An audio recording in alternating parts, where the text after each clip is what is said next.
तो फ्रेंड्स आपको पता है एचडीएफसी बैंक में इस समय डर का माहौल है। डर का माहौल क्यों है? क्योंकि 8% से भी ज़्यादा बैंक का शेयर गिर गया है विद इन अ वीक।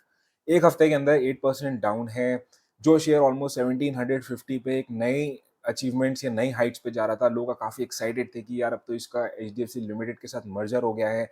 अब तो ये पक्का 1800 2000 तक जाएगा। काफ़ी सारे ग्लोबल रिसर्चर्स जितनी भी रेटिंग वाले होते हैं, उन्होंने भी 2000 तक की रेटिंग दी हुई थी। बट सडनली ऐसा क्या हो गया कि लास्ट वीक के अंदर इतना अच्छा खासा डाउनफॉल आ गया है। और ऐसे डर के माहौल में ही हमारे जैसे रिटेल इन्वेस्टर्स जो होते हैं ऐसे बैंक के मतलब किसी भी शेयर को छोड़ना चाहते हैं। इन जबकि आपको पता है कि ऐसे ही टाइम पे मोस्टली इन्वेस्ट किया जाता है जब डर का माहौल होता है। लेकिन हमें क्या करना चाहिए? हम ब्लाइंडली नहीं करेंगे इन्वेस्ट। हमें पहले ये देखना पड़ेगा कि एक्चुअली सिचुएशन क्या है, क्योंकि एचडीएफसी बैंक आपको पता है देश का यानी कि इंडिया का सबसे बड़ा प्राइवेट सेक्टर बैंक है। अगर हम मार्केट कैपिटलाइजेशन भी देखें तो इसकी सबसे ज़्यादा है। निफ्टी 50 का टॉप सेक्टर बैंक है जिसके अंदर आप हाईएस्ट वेटेज एलोकेशन किया हुआ है। लेकिन हम इन सब फैक्ट्स के अंदर नहीं आते और हम प्रेजेंटली अगर हम देखते हैं कि क्या सिचुएशन थी, तो लास्ट वीक एक डिस्कशन हुआ, आप बोल सकते हैं एक बोर्ड मीटिंग हुई बिटवीन आपका HDFC bank and HDFC limited. तो ये मर्जर भी कोई सिंपल मर्जर नहीं है। ये दोनों ही एंटिटी अपने आप में टॉप वेट है, हैवी वेट्स हैं। तो जब इनका मर्जर हुआ है तो आपको पता है कि कोई एक मर्जर जब कुछ भी ऐसी कोई चीज़ होती है तो उसके रिपरकशंस होते हैं। तो अगर हम बहुत ज़्यादा टेक्निकलिटी में नहीं जाएँ तो इस मीटिंग के अंदर ये कुछ डिसाइड हुआ कि आपके आने वाले कुछ जो क्वार्टर्स हैं 2 टू 3 क्वार्टर्स, वो थोड़े-से आपके जो टेक्निकल पैरामीटर्स या बोल सकते हैं आपके फॉर एग्ज़ाम्पल कंपनी ने ये कहा है कि आपके आने वाले टाइम पे आपके net interest margin, net assets and net worth ये थोड़े-से कंपनी की एक्सपेक्टेशन से कम जा सकते हैं। और इस वजह से ही जैसे ही ये न्यूज़ बाहर हुई, आपके जितने भी ट्रेडर्स या जितने भी शॉर्ट टर्म ड्यूरेशन के अंदर इन्वेस्ट करने वाले लोग होते हैं, मोस्टली ट्रेडर्स, उन्होंने सेल आउट करना स्टार्ट कर दिया। इसी वजह से ये स्टॉक है 1700 से ऑलमोस्ट आज के टाइम पे ऑलमोस्ट 1530 रीच कर गया है और अभी भी ये रुक नहीं रहा है। इट इज़ एक्सपेक्टेड कि हो सकता है ये आने वाले सेशंस में और नीचे भी जाए। ये जो वीडियो है स्पेशली स्पेशली हम सिर्फ बना रहे हैं इन्वेस्टर्स के लिए, यानी कि अगर आप एक ऐसे इन्वेस्टर हैं जो थोड़े से लॉन्ग टर्म के लिए इन्वेस्ट करते हैं। अगर आप देखिए शॉर्ट टर्म के लिए प्ले करना चाह रहे हैं, आप सोचेंगे कि ये मैं 2-3 महीने, 6 महीने के लिए बैंक का शेयर ले लेता हूँ, टॉप का बैंक है और मेरे को अच्छे रिटर्न्स मिल जाएँगे। तो I am sorry my friends, ये वीडियो आपके शायद हो सकता है यूज़फुल ना हो, क्योंकि ये वीडियो स्पेशली जैसे मैं भी खुद इन्वेस्ट करता हूँ, तो मैं लॉन्ग टर्म के लिए इन्वेस्ट करता हूँ। मिनिमम एटलीस्ट मेरा 3 साल या उससे भी ज़्यादा का होराइज़न होता है। तो अगर आप ऐसे इन्वेस्टर हैं, तो आप में भी यूज़फुल हो सकती है ये वीडियो, जिसके अंदर क्योंकि ये सब जो इन्होंने टर्म्स बताए हैं, प्रॉब्लम्स बताई हैं, ये सब शॉर्ट ड्यूरेशन के लिए हैं। सिर्फ 2-3 क्वार्टर्स ही इसकी एडजस्टमेंट लगेंगे। उसके बाद से it is expected to perform better. अब मैं ये कैसे कह रहा हूँ it is expected to perform better, मैं खुद से नहीं बोलूँगा। हम एक काम करते हैं, थोड़ा-सा हम इसकी फंडामेंटल स्टडी करते हैं। अगर हम फंडामेंटल्स पे आ जाएँ तो हमने यहाँ पे इसकी रेवेन्यू देखे हैं, प्रॉफिट्स देखे हैं और ईपीएस देखे हैं।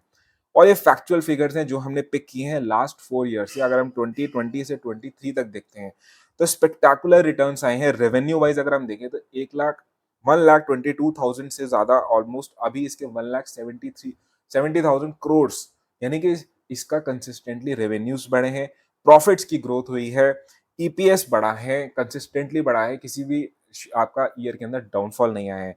अगर हम कंपाउंडेड प्रॉफिट ग्रोथ भी देखें तो आपका 10 इयर्स के अंदर 21%, 3 इयर्स के अंदर 19%, यानी कि कंसिस्टेंटली बढ़िया रिटर्न्स दिए हैं, even though it's such a huge bank, top bank है। अगर हम देखते हैं कि कैसे-कैसे इन्वेस्टर इन्वेस्टेड है, क्योंकि मोस्टली हम फोकस करते हैं आपके एफआईज़ और डीआईज़ पे, अगर उनकी एलोकेशन ज़्यादा है और वो अपनी एलोकेशन बढ़ा रहे हैं, दैट्स अ गुड साइन, क्योंकि ये थोड़े से स्ट्रॉन्ग प्लेयर्स माने जाते हैं मार्केट में अदर देन योर पब्लिक। अगर हम देखें एफआईज़ ने भी कंसिस्टेंटली हम यहाँ पे लास्ट 4 क्वार्टर्स के अंदर अपना एलोकेशन बढ़ाया है। डीआईज़ ने भी स्पेशली अगर हम देखें तो यहाँ पे भी अपना मार्जिनली अपना एलोकेशन बढ़ाया है, इवन दो पब्लिक ने भी थोड़ा-सा अपना एलोकेशन बढ़ाया है। तो यानी कि आप देख सकते हैं अक्रॉस सभी के अंदर एंथुसियाज्म है इस पर्टिकुलर शेयर के ऊपर। यानी कि अगर हम फंडामेंटल्स देखें फंडामेंटल्स देखें तो बहुत बढ़िया आ रहे हैं। अगर हम इसके रिटर्न्स भी देखते हैं, तो वहाँ पे यस शॉर्ट टर्म के अंदर तो इसने काफ़ी ज़्यादा इन्वेस्टर्स को परेशान किया, लेकिन आपके 1 ईयर के अंदर ऑलमोस्ट 8% और आपके 5 ईयर्स के अंदर हम देखें तो आपका पैसा ऑलमोस्ट डबल कर दिया है। यानी कि आपका ऐसा जो ये शेयर है इवन इट्स आप बोल सकते हैं कि आपका बहुत ज़्यादा ऐसा भी नहीं कि आपको मल्टी बैगर रिटर्न्स दे रहा है, या लेकिन आपको एटलीस्ट एक कंसिस्टेंट आपको रेगुलरली प्रॉफिट दे सकता है अगर आप इसके अंदर इन्वेस्टेड रहते हैं। तो ये तो हो गया इसकी फंडामेंटल रिसर्च, जो हमने देखा कि फंडामेंटली ये कंपनी, ये बैंक जो है काफ़ी स्ट्रॉन्ग है और ऑब्वियस है कि इतना पैसा अगर आ गया है, इतनी एक्सपर्टीज़ है जिसके अंदर एचडीएफसी बैंक, एचडीएफसी लिमिटेड दोनों ही मर्ज हो रहे हैं, तो ये बैंक अच्छा परफ़ॉर्म कर सकता है। नाउ अगर हम इसके अंदर हम बहुत ज़्यादा खुद से नहीं बोलेंगे, हम ये देखते हैं क्योंकि जब हम न्यूज़ की भी स्टडी कर रहे थे, तो इसके अंदर अब ऐसी चीज़ें आने लग गई हैं कि क्या ये इस बैंक का आईटीसी मूवमेंट है? हम आईटीसी मूवमेंट की बात क्यों कर रहे हैं यहाँ पे? क्योंकि आपको पता है, आईटीसी ने लास्ट के जब 2020 से लेके जब 21-22 तक इसके कुछ भी रिटर्न्स नहीं आए थे। इस पे मीम्स बनते थे, मज़ाक बनता था। ये शेयर 190, 200, 220, 25 तक ही रहता था। But recently last 1 and half years के अंदर इसने सारे इन्वेस्टर्स जो इसमें इन्वेस्टेड थे, उसको खुश कर दिया और ये ऑलमोस्ट 485 तक पहुँच गया था। अभी भी लोग यही कह रहे हैं कि ये हो सकता है एक्यूमुलेशन का एक फेज़ हो सकता है जिसमें येस सेंटिमेंट्स खराब हैं बट इसी टाइम पे जब सेंटिमेंट खराब हैं, तभी अगर इन्वेस्टेड रहेंगे तो जब लॉन्ग टर्म में सिर्फ सिचुएशन खराब होगी क्योंकि आपको पता है क्योंकि मैनेजमेंट ने इस न्यूज़ को आउट कर दिया है, तो ये प्राइस्ड इन होगा। जब आगे वाले क्वार्टर्स के अंदर इसके रिजल्ट्स थोड़े से कम भी आएँगे तो ये सब चीज़ें प्राइस्ड इन होती हैं। यानी कि ऑलरेडी मार्केट इसको डिस्काउंट करके चल रहा है, जितना गिरना था वो अभी गिर चुका है, बाद में रिजल्ट कम भी आए तो वो इतना शायद ना भी गिरे।